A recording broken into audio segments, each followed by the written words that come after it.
اژدہا، بڑا سانپ۔ حضرت ابن سیرین رحمۃ اللہ تعالیٰ علیہ نے فرمایا ہے کہ خواب میں اژدہا کا دیکھنا بڑے بھاری دشمن کا دیکھنا ہے جو دشمنی کی قوت رکھتا ہے۔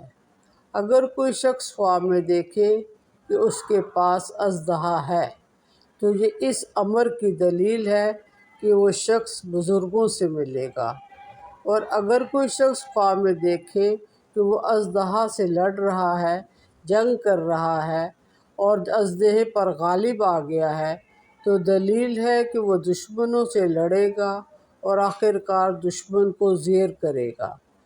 خواب میں سانپ کو مارنا اور اس کا گوشت کھانا دشمن پر فتح پانے کی علامت ہے۔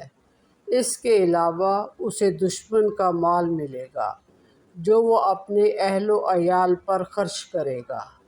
حضرت جابر مغربی رحمۃ اللہ تعالیٰ علیہ نے فرمایا ہے کہ خواب میں سانپ یا اژدہا نے اگر آپ کو کھایا ہے تو یہ اس امر کی دلیل ہے کہ دشمن سے آپ کو خوف لاحق ہوگا اور دشمن آپ کو ہلاک کرے گا۔